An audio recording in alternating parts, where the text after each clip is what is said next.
The deteriorating economic situation in the aggressor country, Russia, has led to increased tensions among the population and the temporarily occupied Crimean Peninsula. Refat Chubarov, chairman of the Mejlis of the Crimean Tatar People, announced this on Espreso. According to him, even ardent Kremlin supporters are starting to show discontent. This is all because gasoline in Crimea is now sold with coupons. Prices are rising and utility bills have skyrocketed. Chubarov noted that many people have already started public pages and engaged in discussions about the deteriorating economic situation on the peninsula. Most of them are supporters of Putin and the Russian Federation, who have already begun to see a shift in their thinking. No, I'm not a huge optimist regarding the level of consciousness in Russian society, but when life becomes completely unbearable, it's possible and even likely that people will change their attitude toward the government, he said. The chairman of the Mejlis noted that Russia is approaching a state in which internal social factors could become more active due to sanctions against the Russian Federation and, most importantly, the decisive response from the Ukrainian Armed Forces. Russia's invasion of Crimea on February the 20th, 2014, which coincided with the deadliest days of the EuroMaidan Revolution, marked the beginning of the most tragic events in Ukraine's modern history.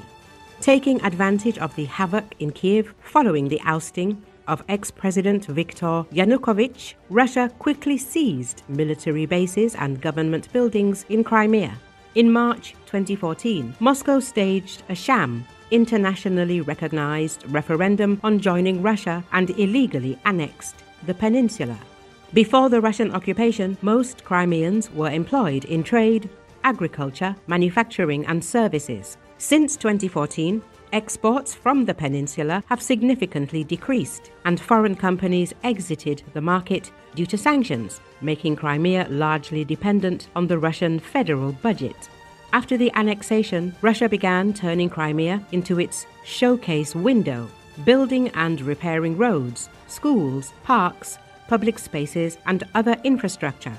Russia launched several huge and expensive projects, like the 250-kilometer-long Tavrida Highway, connecting the peninsula's eastern part with its southern coast, and the $3 billion Kerch Bridge that links Crimea to Russia. As another part of its neo-colonization efforts, Russia has created a number of incentives for Russians to move to Crimea, offering them job opportunities, preferential mortgage lending, and even reportedly giving Russian soldiers confiscated homes of Ukrainians who have refused to accept Russian citizenship.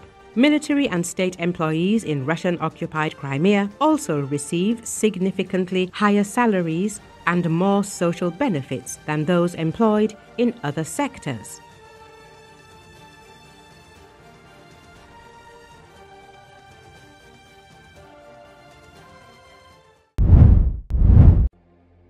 British citizens and permanent residents will have to produce a mandatory digital identification card in order to get work, Prime Minister Keir Starmer announced Friday, reviving a contentious idea in an effort to show that the government has control of the country's borders.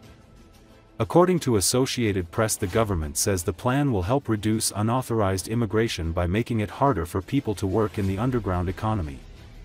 It says it will also make it simpler for people to access health care, welfare, child care, and other public services. Thank you. Excellent. There's a coming struggle, a defining struggle, a violent struggle for the nation, for all of our nations. And you don't have to be a great historian to know where that kind of poison ends up. And you can just feel it in a language that is naked in its attempt to intimidate. Because it's not careless or accidental. It's part of a strategy. They want politics to be a choice between globalists and nationalists, to draw a dividing line between the elites and the people, in which somehow our rich story of patriotism and pride, our common cause with working people, our deep roots in the trade union movement and our communities, the desire and demand of working people for a voice in their future is claimed by those who have nothing in common with them or their values. only a cynical intent to exploit their fears to benefit themselves. That is what we're up against. So we must show our politics resolutely opposed to a status quo that doesn't deliver for working people. But the way I see it, this is the defining political choice of our times.